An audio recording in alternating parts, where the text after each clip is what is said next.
በ40 ዓመት እድሜው ግለ ታሪክ ጽፎ አገር አስተምራለሁ ያለ ብዙ መጽሐፍ የሚሸጥበት አገር ውስጥ ነው ያለነው።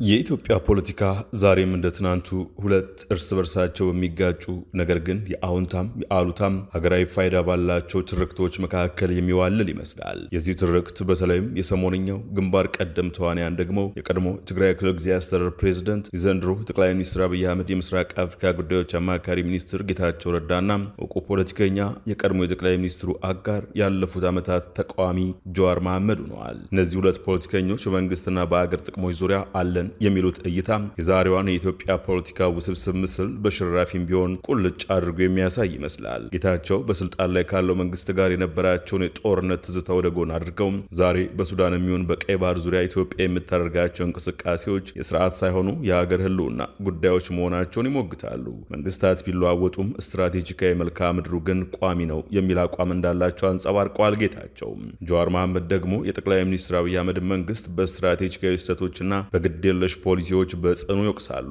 ጀዋር መንግስት በሱዳን የውስጥ ጉዳይ ውስጥ እጁን ማስገባቱና በኢትዮጵያ ምድር የውጭ አማጽያንን ማሰልጠኑ ሀገሪቱ ወደማትወጣው ቀውስ ውስጥ ይከታታል የሚል ስጋት አላቸው። ዛሬ ማልዳ ትንታኔ የጌታቸውን ስትራቴጂካዊ ጥንቃቄና የጀዋርን ትችት መሰረቱ ማድረግ በኢትዮጵያ ውጭ ግንኙነትና የውስጥ ፖለቲካ ዙሪያ ያውጠነጥናል። አብረን እንቆይ።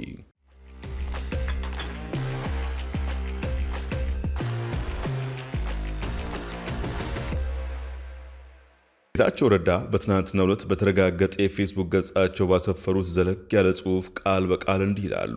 ወንድም ጀዋር እንኳን ደስ አለ። ለጠቅላይ ሚኒስትሩ ያለህን ግላዊ ተቃውሞ ከኢትዮጵያ ረጅም ጊዜ ስትራቴጂካዊ ጥቅሞች ጋር አጃም ላይ የምታቀርብበት የማያቋርጥ አካሄድህ ተደናቂ ነው። ነገር ግን ገዢውን ፓርቲ መጥላት በስርዓተ ፖለቲካና በመንግስታዊ ወይም ብሔራዊ ጥቅሞች መካከል ያለውን ልዩነት የመለየት ግዴታህን አያስቀርልህም። በአንድ ወቅት የጠቅላይ ሚኒስትሩ አጋር የነበርከው አሁን ግን ጠንካራ ተቺ የሆንከው ጀዋር ባለፉት ጥቂት ቀናት ውስጥ ኢትዮጵያ በሱዳን ግጭት ዙሪያ ስትራቴጂካዊ ጥቅሟን ለማስጠበቅ የምታደርገውን ጥረት በተደጋጋሚ ስትወርፍ ሰንብተሃል። የምታሰራጫቸው አንዳንድ ዘገባዎች ወይም የምታካፍላቸው አተያዮች በተናጠል ሲታዩ እውነት ሊሆኑ ይችላሉ። ይሁን እንጂ እነዚህን መረጃዎች የኢትዮጵያን ስሌቶች ከሚቀርጸው ሰፊ ስትራቴጂካዊ አውድ ነጥለን የምታቀርባቸው እውነታዎች ከቅርጽና ከስትራቴጂ ሲነጠሉ ደግሞ በቀላሉ አሳሳች ወደ ትርክት ሊቀየሩ ይችላሉ።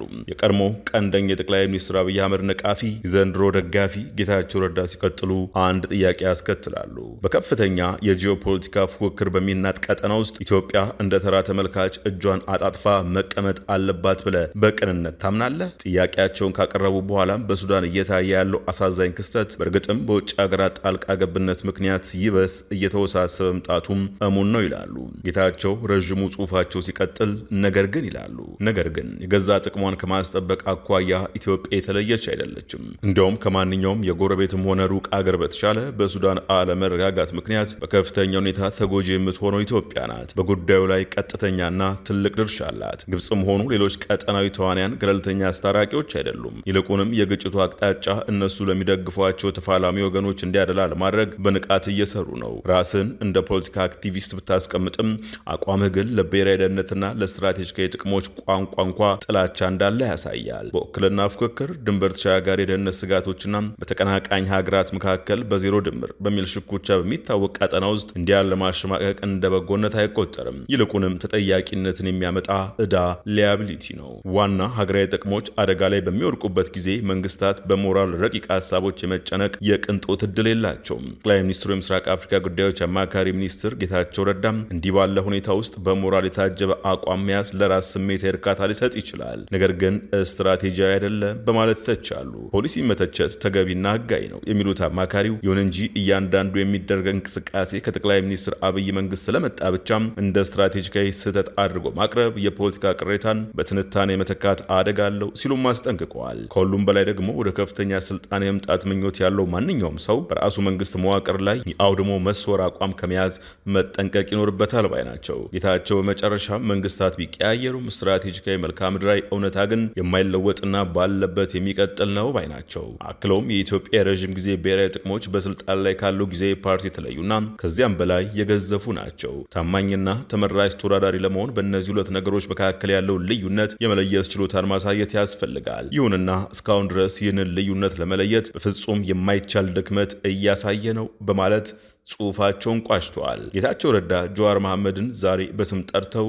ወንድሜ ብለው የወረፉ እንጂ ጠቅላይ ሚኒስትሩ አማካሪ ከሆኑ በኋላ ጀዋርን ሲሸነቁጡ ይህ የመጀመሪያቸው አይደለም። ለአብነት የጠቅላይ ሚኒስትሩ የመደመር መንግስት ከ4 ወራት በፊት ሲመረቅ አብይን ለማሞገስ ጀዋርን ስም ሳይጠቅሱ ወርፈው ነበር። ከመጽሐፉ ምርቃት በላይ የእርሳቸው ንግግር ጎልቶ የኢንተርኔቱን ሞገድ በተቆጣጠረበት በዛው መድረክ አንዳንዶች በ40 ዓመት ዕድሜያቸው ግለ ታሪክ ይጽፋሉ ብለው ነበር ጌታቸው።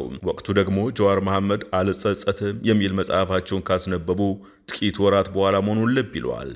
በ40 ዓመት ዕድሜው ግለ ታሪክ ጽፎ አገር አስተምራለሁ እያለ ብዙ መጽሐፍ የሚሸጥበት አገር ውስጥ ነው ያለነው። ስለዚህ ጠቅላይ ሚኒስትር እንኳን ግለ ታሪክን አልጻፉ እንኳን ሌላ ነገር ጻፉ። አንብቡኝ ብሎ የቀረበ መጽሐፍ ነው እንዳልኩት፣ ግለ ታሪክም አይደለም። በዛ ላይ ግን ሀገር እየመራ ያለ ሰው ካለው ጊዜ ወስዶ የጻፈው ነው። የዚህ ሁሉ ሰጣ ገባ ምክንያት ሮይተርስ ከቀናት በፊት ባወጣውና የኢትዮጵያ መንግስት ካሁን ማረጋገጫም ሆነ ማስተባበያ ባልሰጠበት የምርመራ ዘገባ እንደሆነ የጀዋር ምላሽ ያስረዳል። ጥንቅራችን አውድ እንዲኖረው የሮይተርስን ዘገባ እዚህ በጥቂቱ መጥቀስ አስፈላጊ ነው። በእርስ በርስ ጦርነት ውስጥ ከምትገኘው ሱዳን ጋር በሚጎራበተው ቤኒሻንጉል ጉሙዝ ክልል ውስጥ የአማጺው የሱዳን ፈጥኖ ድራሽ ድጋፍ ሰጪ ኃይል ስልጠና ካምፕ መገንባቱን ከምንጮችና ከሳተላይት ምስሎች ማረጋገጡን ሮይተርስን እማኝ አድርጎ ቢቢሲ ዘግቧል። የተባበሩት አረብ ኤምሬት ስልጠና ትሰጥበታለች በተባለው በዚህ ካምፕ ውስጥ የሚገኙት አብዛኞቹ ምልምሎች ኢትዮጵያዊ እንደሆኑ ምንጮች መናገራቸውንም አመልክቷል። ሮይተርስ ባለፈው ማክሰኞ ያወጣውን የምርመራ ሪፖርት ያጠናቀረው የኢትዮጵያ መንግስትና ዲፕሎማቲክ ምንጮችን በመጠቀም እንደሆነ ጠቅሷል። ከኢትዮጵያ የደህንነት ተቋምና ከዲፕሎማቲክ ማህበረሰብ የተገኙ መረጃ ልውጦች እንዲሁም ካምፑን የሚያሳዩ ሳተላይት ምስሎች በዘገባ ውስጥ ተካተዋል። የሮይተርስ ዘገባ እንደሚያመላክተው ከ2015 ዓ.ም ጀምሮ ከሱዳን ጦር ጋር እየተዋጋ ያለው አማጺ ኃይል ስልጠና ይሰጥበታል የተባለው ካምፕ የሚገኘው በቤኒሻንጉል ጉሙዝ ክልል መንጌ በተባለ ስፍራ ላይ ነው። ካምፑ የሚገኝበት ስፍራ ኢትዮጵያ፣ ሱዳንና ደቡብ ሱዳንን የሚያዋስን እንደሆነ እንዲሁም ከድንበር ያለው ርቀት 32 ኪሎ ሜትር እንደሆነም ዘገባው ላይ ተጠቅሷል። የሮይተርስ ዘገባ አንድ ከፍተኛ የኢትዮጵያ መንግስት ባለስልጣንን ጨምሮ 8 ምንጮች የተባበሩት አረብ ኤምሬት ሰፈሩን ግንባታ በገንዘብ እንደደገፈች እንዲሁም ለቦታው የወታደራዊ አሰልጣኞችና የሎጂስቲክስ ድጋፍ ማቅረቧን ገልጸዋል ይላል። ይህን ዘገባ ተከትሎ ጀዋር መሐመድ በተረጋገጠ የፌስቡክ ገጻቸው ጉዳዩን ነቅፈው ተከታታይ ጽሑፎችን አሰራጭተዋል። በማሰራጨትም ላይ ይገኛሉ። አብይ ይላሉ ጀዋር፣ አብይ የኤሚሬትስን ትዕዛዝ እንጂ የሀገርን ይቅርና የራሳቸውን ጥቅም እንኳን ከግምት ያስገባ ውሳኔ እየወሰነ አይደለም ስንል ያለ ምክንያት አይደለም። እንደ ማሳያ ለሱዳኑ ሀገር አፍራሽ ሲሉ የሰየሙት የአርኤስኤፍ አማጺ በቤኒሻንጉል ጉሙዝ ውስጥ የማሰልጠኛና ማሰማሪያ ካምፕ ሲከፍት የሀገራችን ወሳኝ ስትራቴጂካዊ ንብረት የሆነውን የህዳሴ ግድብ ደህንነት የሚያውክ የጦር ቀጠና ከፍቷል ባይ ናቸው። ባለፉት ቀናት ብቻ ከአዲሱ ማሰልጠኛ የተሰማሩ የአርኤስኤፍ ወታደሮች ከግድቡ በአስርታት በሚቆጠር ኪሎ ሜትር ርቀት ላይ ኩምሩክ አካባቢ በሱዳን ሰራዊት ላይ አዲስ የጦር ግንባር ከፍተዋል ያሉት ጀዋር በአጸፋው የሱዳንና የግብፅ አየር ኃይል አካባቢውን እየደበደቡ ይገኛሉ ሲሉ ይቀጥላሉ። አንድ ነገር ልብ በሉ ሲሉ አጽንኦት የሰጡት ጀዋር በህዳሴው ግድብ ጉዳይ ለረዥም ጊዜ ግብፅ ስታራምደው የነበረችው ትርክት ኢትዮጵያ የግድቡን ሰላምና ደህንነት ማረጋገጥ አትችልም የሚል እንደነበር አስታውሰዋል። ይህንኑ ትርክት ወደ እውነታ ለመቀየር ብዙ ሙከራዎችን ስታካሄድ ነበር፣ አልተሳካላትም። አሁን ግን ግብፅ ያልቻለችውን አብይ አሳክተውላታል ይላሉ።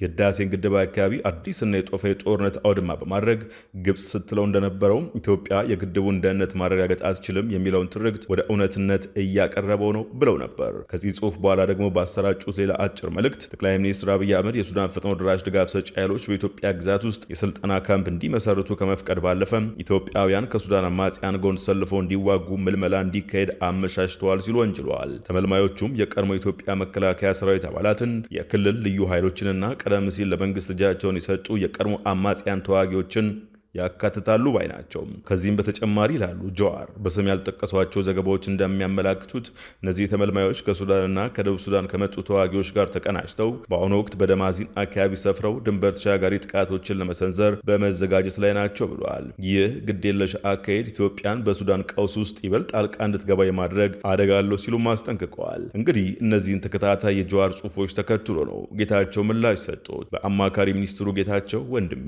እየተባሉ የተሰቹት ጀዋር ቢያንስ ይህን ጥንቅር እስካሰናዳንበት ጊዜ ድረስ የተብራራ ምላሽ ባይሰጡም የጌታቸው ረዳን የቀድሞ ንግግራቸውን በቪዲዮ ጭምር በማስደገፍ ለየትኛው ምላሽ ልስጥ ሲሉ በስላቅ ይጠይቃሉ።